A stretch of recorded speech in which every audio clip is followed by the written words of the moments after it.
Hello again, it's John Hind at Compass Resolution talking to Mark Jones in this third video of our 5-video series. And Mark, in this video, I want to focus on 2 questions, and it's about the valuation process itself. The first question I've got for you is this. Can you tell us a little bit more about the process of projecting income in retirement based on today's values? Yes, so there's an actuarial calculation that happens. So let's say, for example, client A has got an Aviva pension currently valued at £100,000 and they are 18 years from retirement.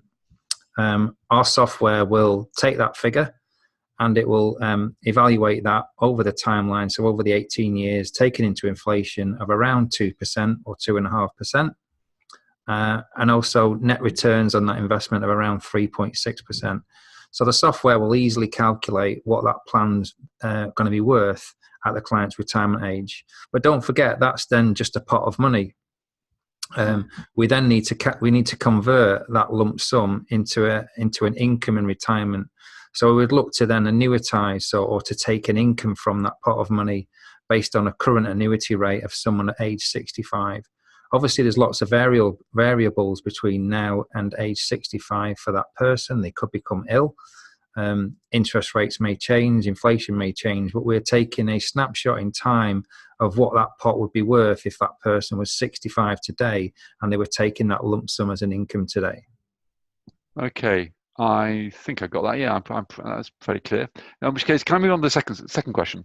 I mean, ultimately, if anyone watching this is not clear and actually needs some help from Mark and his gang, then obviously they can contact him or contact us through to get hold of him and so on. Second question, Mark, for you: why should you always use periods of pre-marriage and cohabitation in your calculation of a pension share? I mean, I know we touched on this in the very first video, but let's look at that one again because that comes up quite often. Again, I think it's about fairness and how the court would view it in terms of making a judgment. But both parties need to agree that if you're in a relationship from the start and you start living together, you're paying all those bills together. You're paying all your incomes coming in. You may not be sharing your income at that time, but you'll certainly be paying towards the bills, either half or whatever the situation is when you first got together. That will continue through marriage and separation prior to where you are today. And your view or anybody's view might be that, well, I shouldn't use the pension prior to marriage, or I should use a pension savings that I got prior to marriage. It's a discussion between both parties, really. We feel at Assured Wealth that the parties should take into account all the periods of living together, marriage and separation, and the period between separation and where they are now, because those pension benefits have been accruing during that period. You can ask your actuary to do 3 different calculations if you like, and then you can make a decision based on what the income forecasts are like in each of the 3 scenarios.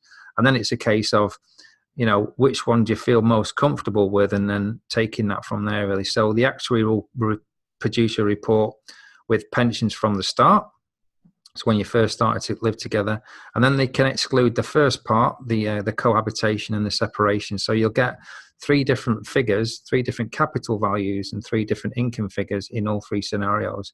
And I suppose then as a couple, it's about compromise and coming to terms with which one suits you best as a couple and how can you move things forward amicably, really. And I guess also because, of course, if they can't resolve those particular questions in mediation, they would end up in court, and therefore looking at what the case law says. And I think it's pretty clear. And I would say to you out there, if you're watching this, clients and so on, take some legal advice on this. But there is pretty clear case law to support this idea that cohabitation before marriage, which runs seamlessly into marriage, should be taken into account when looking at the things that you accrue during that period. Pensions or anything else, equity in a house and so on. So that's helpful. That's helpful, Mark. In which case, can I move us on, really? Because the next video, really, I ask you, next video, I ask you a little bit about some of the challenges you face when preparing these reports, and we can talk a little bit more about that, if that's okay. Yeah, that's fine, John. Thank you. Great. See you soon. See you in a minute.